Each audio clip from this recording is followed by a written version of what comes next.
বিশ্বনবী সাল্লাল্লাহু আলাইহি সাল্লাম বেঁচে আছেন। মক্কার জমিনে দুইজন স্বামী স্ত্রী রাতের মধ্যে কথাবার্তা বলতেছেন। স্ত্রী স্বামীকে রাতের অন্ধকার রাতের মধ্যে ডাক দিয়ে বলতেছেন, স্বামীরে, দুনিয়ার জীবনে তুমি তাকে সবচেয়ে মহব্বত করো, ভালোবাসো। স্বামী ডাক দিয়ে বলতেছে, স্ত্রী, দুনিয়ার জীবনে তোমাকেই তো আমি বেশি মহব্বত করি। স্ত্রী বলতেছেন, দুনিয়ার জমিনে যদি মহব্বতের পাত্রটা আমি হয়ে থাকি, যদি মহব্বতের বস্তুটা আমি হয়ে থাকি, স্বামীর একটা কথা তোমাকে রাতের মধ্যে বলতেছেন, আমাকে তুমি এতই ভালোবাসো, এতই মহব্বত করো।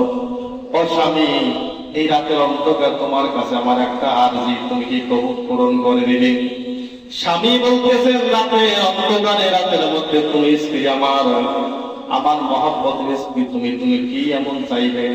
যাও, তোমার আবদারটা বলে দাও, আমি পূরণ করে দিব। স্ত্রী বারবার বলতেছেন, স্বামীরে ভালো করে চিন্তা ধারণাকে লক্ষ্য করে বলো, পূরণ করতে পারবে কি পারবে না? স্বামী বলতেছে, অবশ্যই তোমার চাওয়াটা আমি পূরণ করে দেব। যখনই বলছে পূরণ করে দেব, স্ত্রী ডাকতে বলতেছেন, স্বামী, দুনিয়ার জীবনে আমার তেমন কিছু চাওয়া পাওয়া নাই, তুমি তো আমার কাছে ওয়াদা দিয়েছো তুমি পূরণ করে দিবে। আমি দুনিয়ার জীবনে কিছু চাই না, একটা জিনিস চাই, তুমি এই রাতের মধ্যে আজ থেকে আমাকে তালাক দিয়ে দাও। জোরে বলেন আল্লাহু আকবার। কি করলো? স্বামী আশ্চর্য হয়ে গেলেন, পাগল না আগুন? মানুষ টাকা চায়, পয়সা চায়, ধন চায়, সম্পদ চায়, অনেক কিছুই চায়। আমি ধারণা করছি এর মধ্যেই তো কিছু চাইবে। তোমার কি মাথা ঠিক আছে? তুমি তালাক চাও, তালাকের মানে বোঝো? তালাক দেওয়া মানে স্বামী স্ত্রী কি হওয়া, চিরদিনের জন্য বিবাহ বন্ধন ছিন্ন হয়ে আলাদা হয়ে থাকা। তোমার কি চাওয়ার জিনিস হলো? স্ত্রী বলতেছে, তুমি ওয়াদা করছো, যা চাবো তাই দিবি। আমার এটাই মনে ছিল চাওয়ার, সুযোগ বুঝি তোমার কাছে চাইছি, এখন পূরণ করে দেওয়া তোমার জন্য কি হয়ে গেছে? ওয়াজিব হয়ে গেছে। মান্যত করা কি? মান্যত করেছেন, পূরণ করে দেওয়াটা ওয়াজিব। আপনি হেল তামাশায় খেল তামাশা একটা মান্যত করলেন, আমি মনে করতেছি মান্যতটা মনে খুব একটা ছোট্ট জিনিস না। ছোট হোক বড় হোক, যখন মান্যত করবেন, মান্যতটা পূরণ করা, তখন আপনার ভোট কি হয়ে যাবে? ওয়াজিব হয়ে যাবে। ওয়াজিবটা আদায় না করলে কবিরা গুনাহ হবে কি হবে না? আপনি নফল নামাজ পড়েন না, ভালো করে মাসালা শুনে নেন। আপনি নফল নামাজ পড়েন না, কিন্তু নফল নিয়মটা আছে বেঁধে রাখছে, বেঁধে দিয়েছে যে আমি নফল নামাজ পড়বো ইনশাআল্লাহ। আর নফল নামাজ এমন, নফল নামাজ পড়লে সব, না পড়লে গুনাহ আছে? গুনাহ নেই। এখন মনে করে আপনি নিয়ত বেঁধে ফেলছেন যে আমি নফল পড়বো, নফলে মাঝামাঝি অবস্থায় তাকবীর তাহরিমা বাঁধার পর আপনার একটা নামাজের মধ্যে এক রাকাত নাই গিয়েছে, আপনার উযুটা নষ্ট হয়ে গেল, হয় কি হয় না? উযু নষ্ট হওয়ার পর আমি মনে মনে ভাবতেছি যে নফল নামাজ যেহেতু পড়লে সব, না পড়লে গুনাহ নাই, উযু নষ্ট হয়েছে, তার মানে আমি কানে বাদ দিয়ে দিই, দরকার নেই। কারণ আমার নিজের জন্য পড়লে আমার সব, না পড়লে ক্ষতি নেই। তা নাই বলে উযু তো নাই, আবার কে যায় কি বলে উযু করতে গিয়ে আবার এত কষ্ট করে আবার মেডিকেল নামাজ দরকার নেই, এমন অনেকে আছে না? ভালো করে মাসালা শোনেন। যদি কোনো ব্যক্তি নফলের নিয়ত বাঁধে, নফলের নিয়ত বাঁধার পর যদি কেউ নিয়ত তাকবীর তাহরিমা বলার পর উযু 7 বার নফল হয়ে যায়, মাসালা শোনেন, 7 বার অন্তর তাকে নামাজ পড়াটা তখন ওয়াজিব হয়ে যায়। ধরে বলেন সুবহানাল্লাহ।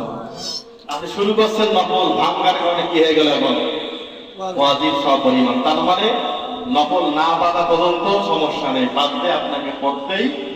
আপনাকে বলে নেই যে আপনি মান্যত করেন, মান্যত যেহেতু করেছেন আপনার জন্য পূরণ করা কি হয়ে গেল?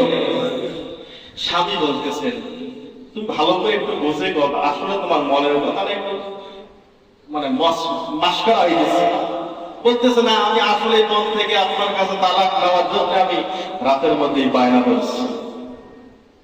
এখন বায়না ধরেছি, আপনি ওয়াদা করছেন, পূরণ করে দেন। বলতেছে না, এটা হইতে পারে না। চলো, এখন তো আমার বিশ্বনবী এখনো দুনিয়ার জীবনে বেঁচে আছেন, সমাধানটা নেই। জোরে বলেন সুবহানাল্লাহ। আল্লাহ রাসূল সাল্লাল্লাহু আলাইহি ওয়াসাল্লাম বলেন,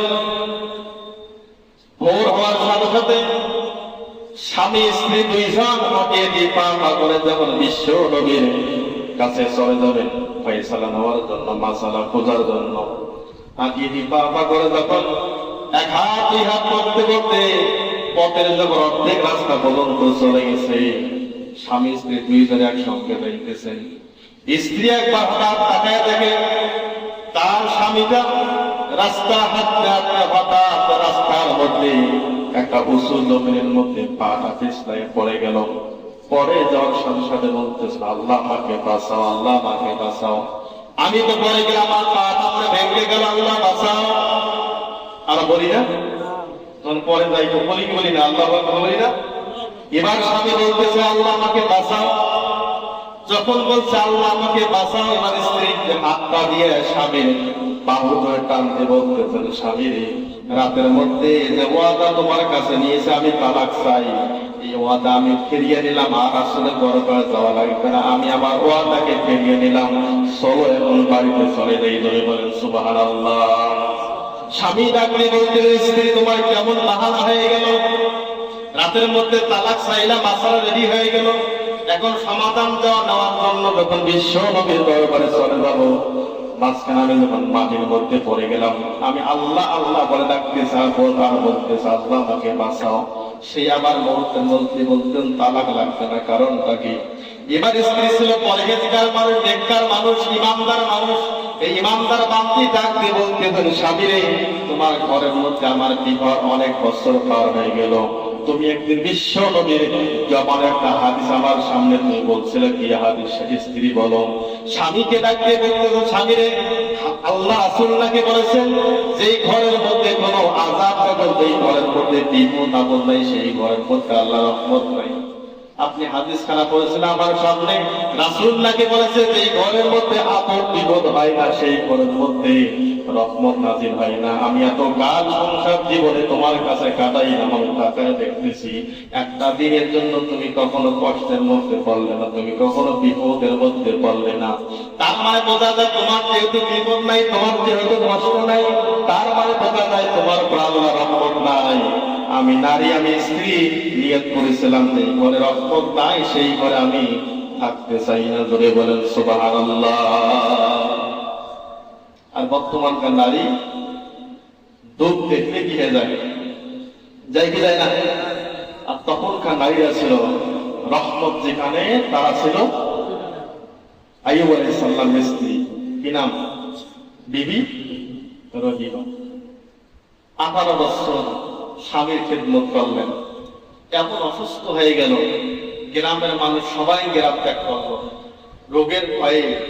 এমন রোগ জিহিবা পর্যন্ত পোকা ধরে শেষ করছে, ধরে নেই, দুর্গন্ধ ছড়ে গিয়েছে। কিতাবের মধ্যে আছে স্ত্রী তার শরীরের, তার গায়ে ঘা করে দিয়েছিল, সেটা জিহিবা দিয়ে দিয়েছিল। জোরে বলে সুবহানাল্লাহ। একদিন শয়তান মানুষের ধারণ করে বলতেছে, রহিমা, তোমার বয়স এখনো যৌবন কালে রয়েছে, তোমার স্বামী আজকে অনেক দিন যাবত অসুস্থ, তুমি এত সেবা করে কি লাভ? তোমার স্বামী রোগের ভয়ে তো গ্রামের মানুষ সবাই চলে গেল, কি দরকার একটা লোককে এত সেবা করা? পথের দরকার নেই, আসো আমি তোমাকে বিবাহ করে নেই। জোরে বলেন নাউযুবিল্লাহ। কে সেটা? শয়তান। বিবি রহিমা মনটা খারাপ করলেন, স্বামীকে ডাকিয়ে বলতেছেন, স্বামী রে, রাতে ওই রাস্তার মাঝখানে যুবক বলতেছে এই ব্যাপারে আমাকে প্রস্তাব দিল। আইয়ুব আলাইহিস সালাম বলতেছেন, বিবি, আমি এমন একজন বিবি পাইছি যার সংসার ভাঙার জন্য একজন পরামর্শ দেয়, আর সেই পরামর্শে স্বামীর কাছে বলে দেয়। জোরে বলেন সুবহানাল্লাহ। আসলে রাস্তার ধারে যুবকটা আসলে যুবক না, এই হইতেছে শয়তান। কে? শয়তান। 18 বছর যখন রোগ ভালো হয়ে গেল, আল্লাহ সুখে সংসারে আইয়ুবের ঘরের মধ্যে এমন শান্তি এনে দিলেন যা তুলনা জগতে নাই। জোরে বলেন সুবহানাল্লাহ। তার মানে আপনার ঘরে বিপদ আসছে, আপনি কখনো মন খারাপ, মনের মধ্যে সংকীর্ণ বোধ করা যাবে? তাওয়াক্কালতু আলাল্লাহ, ভরসা করতে হবে কার উপর? একজন আছেন, তিনি কে? আল্লাহর উপর ভরসা করে আল্লাহ ফয়সালা করতে পারে কি পারে না?